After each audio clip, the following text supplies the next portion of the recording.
बिस्मिल्लाहिर्रहमानिर्रहीम। तमाम देखने वालों को प्रोफेसर इकबाल हैदर भट्टी का सलाम।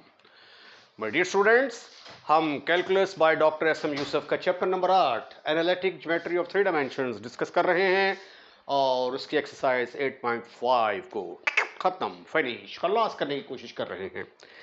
आज के लेक्चर का आगाज़ मैं एग्जाम्पल नंबर 21 से करूँगा। ये एग्जाम्पल नंबर 21 जो है ये आर्टिकल का रोल अदा करेगी। आर्टिकल है ये, क्योंकि ये वाला जो रिजल्ट यहाँ से हम लिखेंगे वो वाले रिजल्ट जो हैं वो आगे अगले जो क्वेश्चन आ रहे हैं हमारे क्वेश्चन नंबर 9 और क्वेश्चन नंबर 10 जो है एक्सरसाइज के, उसके अंदर ये वाले रिजल्ट्स जो मैं ड्राइव करूँगा ये वाले रिजल्ट्स इस्तेमाल होंगे। तो अगर आप चाहते हैं कि आपको क्वेश्चन नंबर 9 और क्वेश्चन नंबर 10 इस एक्सरसाइज पे अच्छी तरीके से समझ आए तो फिर इस आर्टिकल को यानी इस एग्जाम्पल को समझना बड़ा ज़रूरी है। ठीक है, तो आइए पहले हम इसकी स्टेटमेंट देखते हैं क्या है।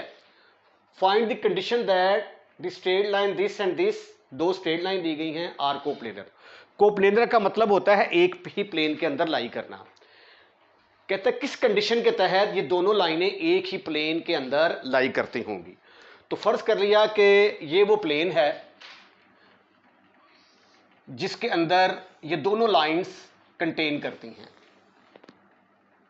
ठीक है, ये प्लेन, इसके अंदर ये दो लाइंस जो हैं, एक ये लाइन नंबर 1 आ गई, लाइन नंबर 1, और ये आ गई लाइन नंबर 2। ये दोनों लाइंस इस प्लेन के अंदर मौजूद हैं। ऐसा प्लेन जो दोनों लाइंस को कंटेन करता है उसकी कंडीशन क्या होगी, क्या कंडीशन होगी कि ये दोनों लाइनें एक प्लेन के अंदर लाई करती हों। ये स्टेटमेंट है। उसके बाद फिर हम इस प्लेन की इक्वेशन मालूम करेंगे जो इन दोनों लाइंस को कंटेन करता है। ठीक है,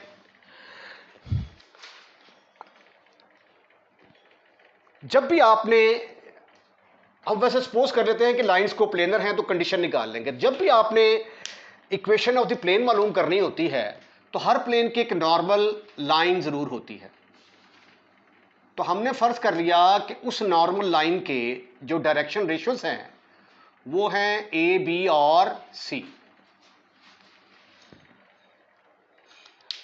और हमारा प्लेन जो है ये इन दोनों लाइंस को कंटेन करता है। तो पहले हम लिखेंगे let A B C, let A B C are the direction ratios, direction ratios of a normal to the plane containing the line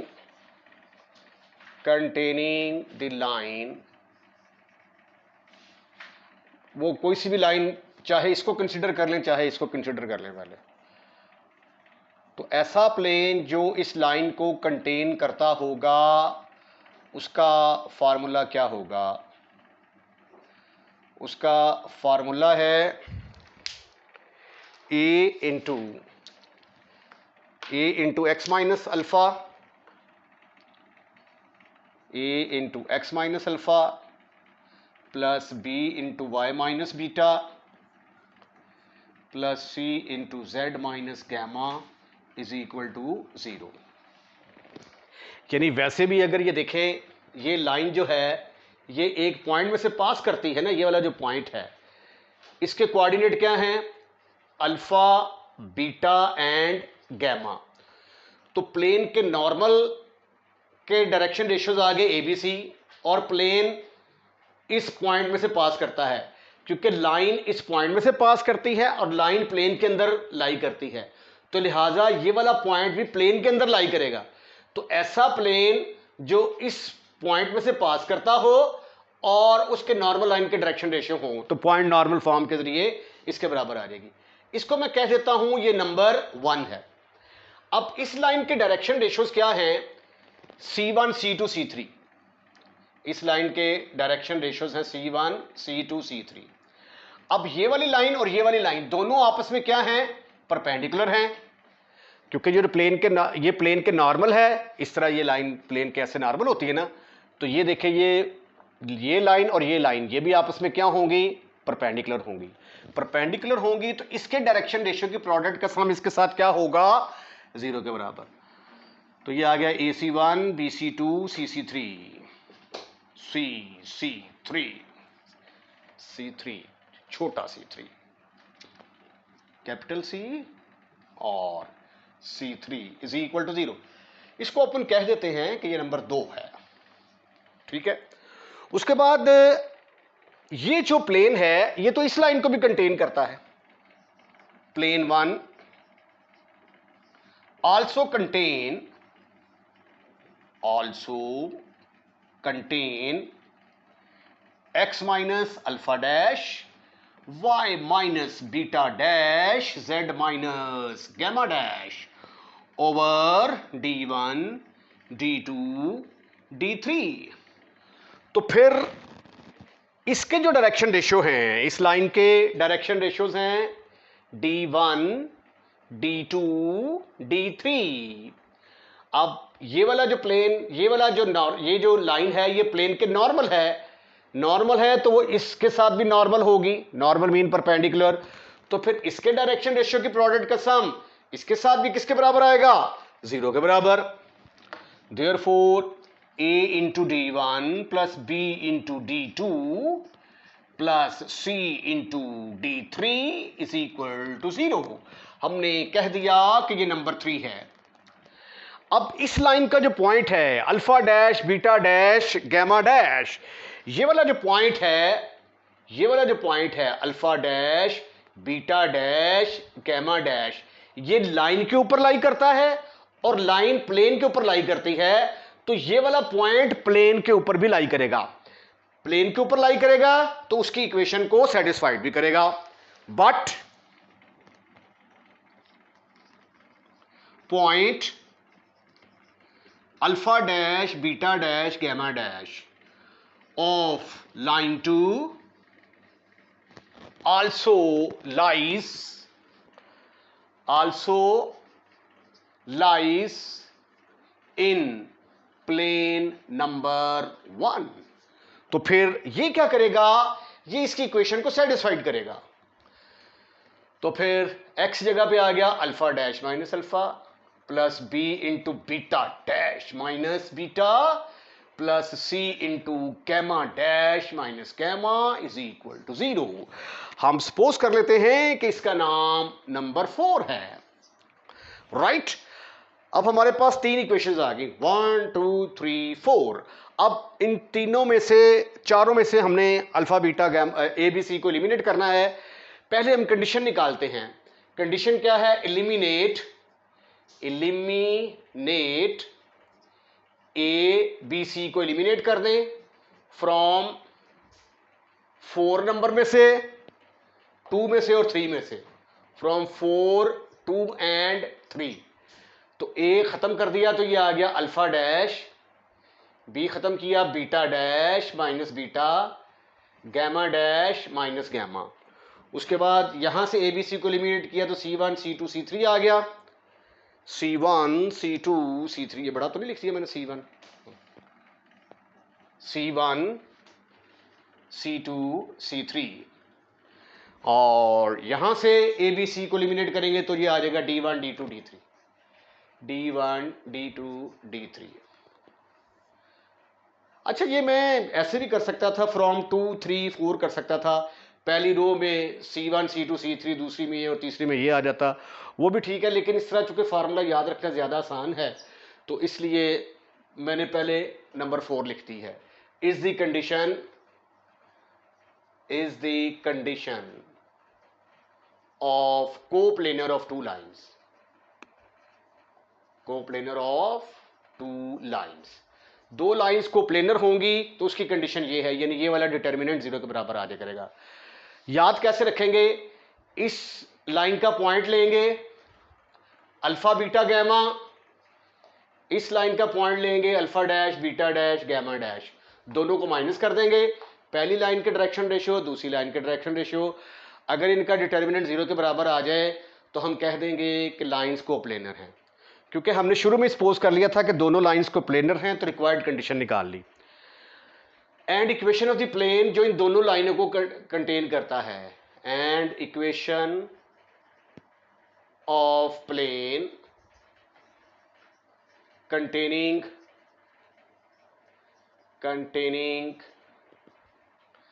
line 1 and 2 is, उसके लिए हम एलिमिनेट करेंगे, eliminate A B C from number 1 क्या है जी, क्योंकि जो equation of plane है उसमें वेरिएबल्स आने चाहिए ना, ठीक है, तो इसलिए 1 को अब लेंगे, 1 2 3, 1 में से क्या मिलेगा, x minus alpha, y minus beta, z minus gamma. पहली लाइन के डायरेक्शन रेशियोज, दूसरी लाइन के direction ratio, sorry d1 d2 d3 is equal to 0। ठीक है जी, ये आ गई जी इक्वेशन ऑफ द प्लेन जो इन दोनों लाइंस को कंटेन करेगी, और ये उसकी कंडीशन आ गई। तो अब अगले जो क्वेश्चन है एक्सरसाइज के 9 और 10, उनमें ये वाला फार्मूला भी इस्तेमाल होने जा रहा है, ये वाला भी फार्मूला इस्तेमाल होने जा रहा है। इसको आपने याद रखना है, रिमेंबर इट, याद रखें, याद रखें। ठीक हो गया जी। कैसे याद रखेंगे, दोनों पॉइंट को माइनस कर देंगे, पहली लाइन के डायरेक्शन रेशियो दूसरी लाइन के डायरेक्शन रेशियो का डिटर्मिनेंट अगर 0 के बराबर आ गया तो लाइंस कोप्लेनर होंगी। क्वेश्चन नंबर 9 की स्टेटमेंट बड़ी सिंपल है, प्रूव दैट, एक स्ट्रेट लाइन ये है, एक स्ट्रेट लाइन ये है, आपने साबित करना है कि ये कोप्लेनर है। ठीक है, तो ये वाला फार्मूला इस्तेमाल करते हुए मैं प्रूफ करूंगा कि दोनों लाइंस एक ही प्लेन के अंदर लाई करती हैं। The given two lines are, the given two lines are x minus 1, y minus 2, z minus 3, 2 3 4। इसको कहते हैं नंबर 1। दूसरी लाइन है हमारे पास x minus 2, y minus 3, z minus 4 over 3 4 and 5। इसको हम कह देते हैं ये लाइन नंबर 2 है। उसके बाद ये देखें जी, the line 1 passes through the point, the line 1 passes through the point, point है हमारे पास अल्फा बीटा गैमा की जगह पे आ गया 1 2 3। डायरेक्शन रेशियो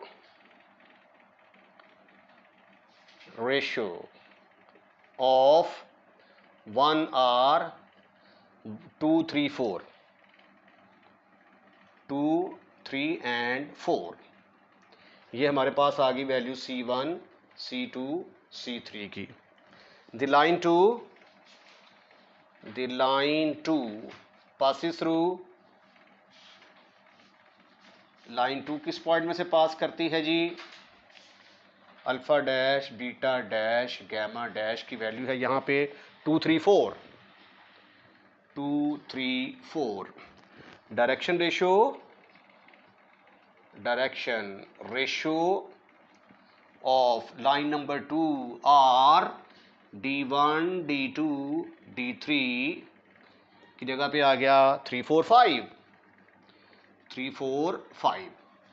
यहाँ पे फिक्रा लिखेंगे, the lines are coplanar, the lines 1 and 2 are coplanar,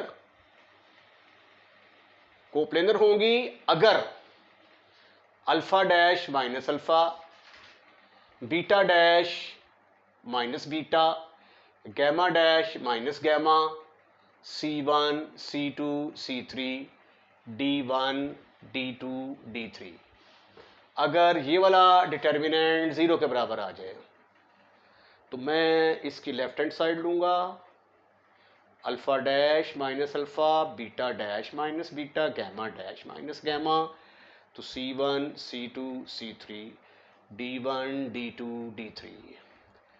आइए अब यहां पे वैल्यूज पुट करने की कोशिश करते हैं। अल्फा डैश किसके बराबर था? 2।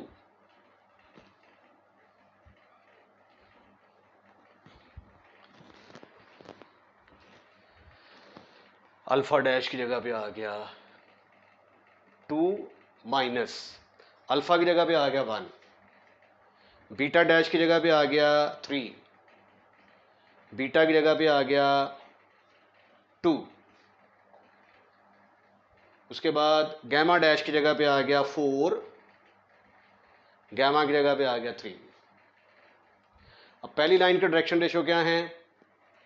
2 3 4, 2 3 4। दूसरी लाइन का डायरेक्शन रेशियो 3 4 5, 3 4 5। राइट। अब आप इस डिटरमिनेंट को एक्सपेंड करके देखें, इसका आंसर 0 के बराबर आएगा। 1 1 1 2 3 4 3 4 5। एक्सपेंड करना तो आपको आता होगा फ्रॉम R1, तो आंसर 0 आ गया। Therefore line 1 and 2 are coplanar. अगर वो ये कह देता कि also find equation of the line जो है ना कंटेनिंग दीज टू, तो फिर उसका फार्मूला क्या होना था? ये जो है ना, ये जो मैं अब स्टेप करने लगा हूं, इसकी क्वेश्चन में उसने रिक्वायरमेंट नहीं है, सिर्फ समझाने के लिए कर रहा हूं। एक्स्ट्रा वर्क है, extra. Equation of plane containing line number 1 and 2 is, पहली लाइन क्या है? x minus 1, y minus 2, z minus 3। इसके डायरेक्शन रेशियो क्या है? 2 3 4। और दूसरी लाइन के डायरेक्शन रेशियो क्या है? 3 4 5।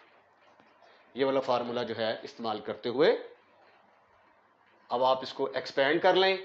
Do yourself expand from R1 in order to get your answer। अच्छा, ये ज़रूरी नहीं कि पहली आप लाइन ले सकते हैं, दूसरी लाइन भी ले सकते हैं। x minus 2, y minus 3, z minus 4। इस लाइन के डायरेक्शन रेशियो 3 4 5, फिर पहली लाइन के डायरेक्शन रेशियो 2 3 4 इज इक्वल 0। तो ये भी इक्वेशन ऑफ द प्लेन आ जाएगी। तो दोनों तरीकों में से चाहे ये वाला लगा लें चाहे ये वाला लगा लें, इससे कोई फर्क नहीं पड़ता।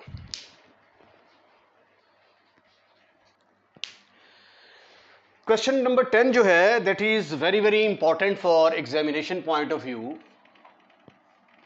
इसके अंदर भी जो मैंने एग्जांपल नंबर 21 डिस्कस की है, उसका रिजल्ट इस्तेमाल होगा। पहले हमने प्रूव करना है कि ये दोनों लाइनें इंटरसेक्ट करती हैं, ठीक है? यानी ये एक लाइन है और ये एक लाइन है, ये दोनों इंटरसेक्ट करती हैं और इनका पॉइंट ऑफ इंटरसेक्शन निकालना है। उसके बाद आल्सो फाइंड प्लेन जो कि इन दोनों लाइन को कंटेन करता हो। तो फिर इस प्लेन की इक्वेशन मालूम करेंगे जो इन दोनों लाइंस को कंटेन करता होगा, ठीक है? तो अब पॉइंट ऑफ इंटरसेक्शन निकालना है, तो ये मेथड हम पहले जो है वो एक्सरसाइज 8.2 के अंदर डिस्कस कर चुके हुए हैं। जब पॉइंट ऑफ इंटरसेक्शन निकालना हो तो जो सिमेट्रिक फॉर्म है उसको पहले पैरामीट्रिक फॉर्म में लिखेंगे। इसको t के बराबर ले लिया तो ये parametric form x is equal to, इस एक तरफ रखा, ये आ गया 1 + 2t। फिर इसको t के बराबर रख के सॉल्व करेंगे तो y इसके बराबर, z इसके बराबर आ जाएगा। फिर दूसरी स्ट्रेट लाइन को पकड़ा, उसको s के बराबर रख के उसकी पैरामीट्रिक इक्वेशन निकाली।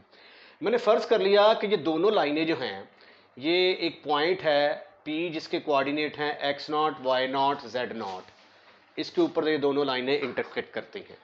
तो x0, y0, z0 कैलकुलेट कर लेंगे। Let L and M intersect at x0, y0, z0। तो फिर ये वाला पॉइंट इस लाइन के ऊपर भी लाई करेगा और इस लाइन के ऊपर भी लाई करेगा, ठीक है? तो लिहाजा x y z की जगह पे x0 y0 z0 और इधर भी x0 y0 z0 आ जाएगा। तो x0 is equal to 1 + 2t y is equal to y naught, यहाँ पे y की जगह पे वाई नॉट पुट कर दिया। ये तरीका आप 8.2 में डिस्कस कर चुके हुए हैं। z naught is equal to -10 + 8t। उसके बाद दूसरा फिर आ जाएगा इधर x naught is equal to 4 + s, y is equal to y naught, y की जगह पे वाई नॉट पुट कर दिया -3 - 4s। फिर z की जगह पे z नॉट पुट कर दिया -1 + 7s। ठीक, अब ये भी x नॉट के बराबर है, ये भी x नॉट के बराबर है, दोनों आपस में बराबर होंगे। तो 1 + 2t is equal to 4 + s, -1 - 3t is equal to -3 - 4s, -10 + 8t is equal to -1 + 7s। हम इसको कह देते हैं कि ये नंबर 1 है, ये नंबर 2 है, ये नंबर 3 है। अब 1 और 2 से t और s की वैल्यूज निकालेंगे, वो इक्वेशन नंबर 3 में पुट करेंगे। अगर इक्वेशन सेटिस्फाइड होगी तो लाइंस इंटरसेक्ट करेंगी, अगर इक्वेशन सेटिस्फाइड नहीं होगी तो लाइंस इंटरसेक्ट नहीं करेंगी। तो सॉल्विंग 1 एंड 2, ये सॉल्व करने का तरीका आपको आता है। अब या आप ऐसा करें, यहां से s की कीमत निकाल लें। From one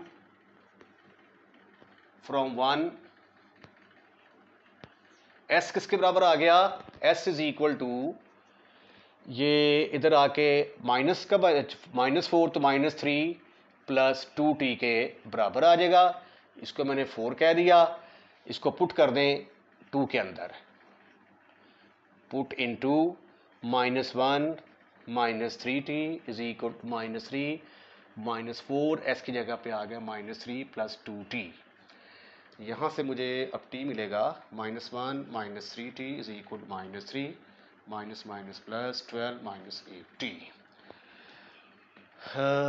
-3t + 8t। इसको उठाकर इधर ले आए तो इधर क्या रह गया हमारे पास, 12 में से 3 के बाकी रह गए 9, और ये इधर आके बन गया 10।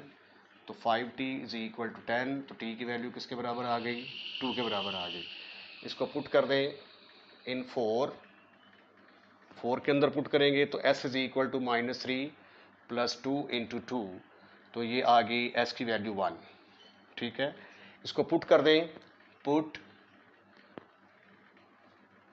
s एंड t इन 3, तो इक्वेशन इंशाल्लाह सेटिस्फाइड हो जाएगी। -10 + 8, t की जगह पे आ गया 2, तो ये 16 बन जाएगा, इज इक्वल टू -1 + 7, s की जगह पे आ गया 1, तो 6 is equal to 6। Equation satisfied आ गई। Therefore lines intersects.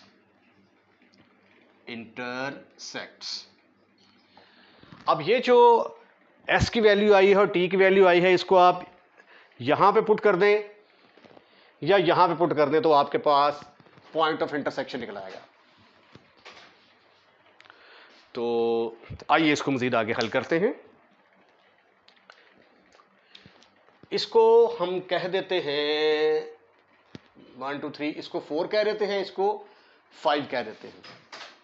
ठीक है, तो put t is equal to s put कर देते हैं जी, put s is equal to 1 in 5, तो x नॉट किसके बराबर आ गया, 4 + 1, 4 + s है ना, तो 4 + 1 आ गया।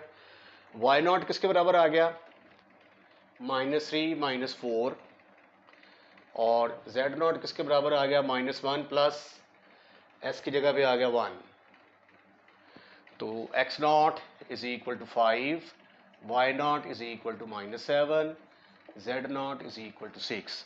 तो पॉइंट ऑफ इंटरसेक्शन किसके बराबर आ गया, point of intersection is 5 - 7 and 6 is the point of intersection. Point of intersection. And equation of the plane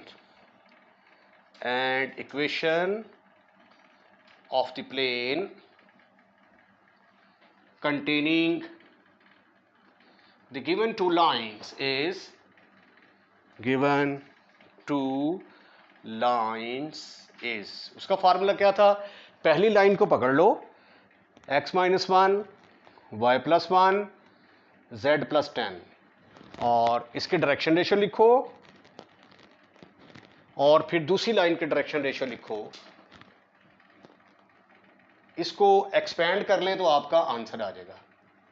expand from R1, तो ये स्टेप आप खुद कर लीजिएगा।